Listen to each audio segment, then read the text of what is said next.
We are now into 1991's Freddy's Dead, The Final Nightmare. Now, as the audience was waning, as the budgets were waning, really looking to put a final nail in the coffin by hyping this up. Freddy's dead, this is the movie he's going to die in, there'll be no more after this. But we want to get as much people watching this as possible, and this is an oddball of the series. Particularly, it's regarded as the worst Freddy entry, and, well, is everybody right or are they wrong? Freddy Krueger in this movie has almost wiped out every teenager in Springwood with the exception of one, and the last surviving teen escapes into the real world, and as he is taken to a home for wayward children, a mysterious psychologist uncovers Freddy's twisted origins and a secret that could maybe, possibly, perhaps, finally end his reign of terror. But in true Elm Street fashion, the road to Freddy's destruction is paved with surreal nightmares, absurd deaths, and the kind of demented humour that only the Dream Demon could deliver. I'll get you, my pretty, and your little soul too! The problem with Freddy's Dead, The Final Nightmare for me, is the tone of the piece. Freddy here becomes a caricature of his most lauded parts. His quick one-liners has taken over and he has become a cartoon character within his franchise, and it takes away the real threat and demented nature of this character. There are moments throughout it where he feels like Wile E. Coyote or the Roadrunner, but only killing teens within the way, and it never really feels threatening in any way. It's a nudge nudge, wink wink at the viewer kind of movie.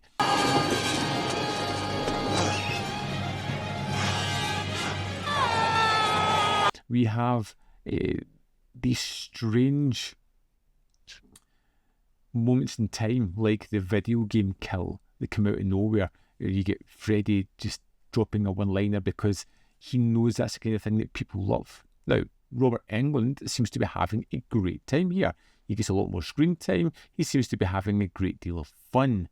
We get some strange and unusual cameos, like Roseanne Barr, Tom Arnold, Johnny Depp turns up for a moment. The Johnny Depp one I can kind of get behind, being a stalwart, in the first movie.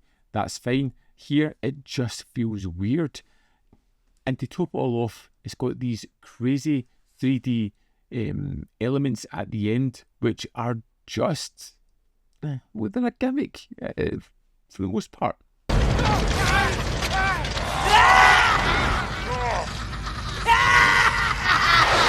This cartoonish Freddy seems to be aimed at teenage boys. This is what they want. We'll give them more of that, and we'll strip the series and the film of what it actually kind of needed to be. A more return to horror rather than the cartoonish aspects of Freddy.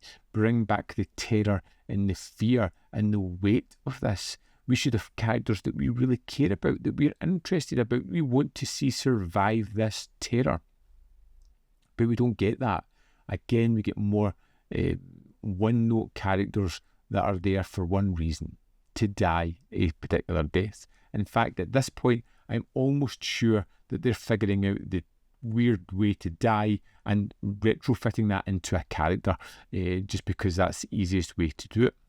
It's a tongue-in-cheek version of Freddy Krueger. It's more comedy than horror. The biggest failing for me in this film. Now, again, transfer's great, particularly on the 3D finale, which is utterly pointless, but for some reason looks incredible here. This comes with 3D glasses to check it out, and it was kind of fun watching it in that way. It probably made it more fun than it should have been. Great graphics. One of the things that I really did like about this movie, though, was the flashback to Freddy as a father. And although it's a white picket fence, it's never really expanded beyond this. We see his wife, we see his child, we see the relationship that they have. I really like that. There was an undercurrent of something not quite right there, and I think we could really have expanded on that and created something a lot more wonderful. The idea of the supernatural element of the weird things that possess Freddy are almost pointless, a gimmick put there just to create some kind of 3D effect, and they look like the rejects from Beyond in my eyes. But it's one of those films that it never quite lands for me. It's pure excess. It's loud, it's very comic bookish, it's a villain that's become more of an icon rather than a nightmare. It lacks the tension and terror of earlier entries. 90s horror history is undeniably fascinating, but it mostly was a failure. The 4K transfer is great, the clarity is terrific, it's polished.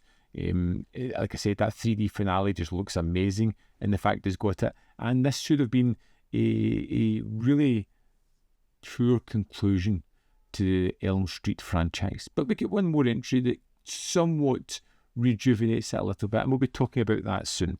But just now, Freddy's Dead, The Final Nightmare. It's the worst in the series for me as well. One that I just didn't really enjoy, and I don't know if I'm going to rush back to check out. Let's know your thoughts on it though, because I know that this film has its fans, and if you're one of those fans that love it, let me know in the comment box why. Just curious. As always, there is more content up here. You can see more of my stuff. In the description box are links to Patreon, membership program, and manvfilm.com. Always, and make sure you can support. Thanks for watching. See you next time.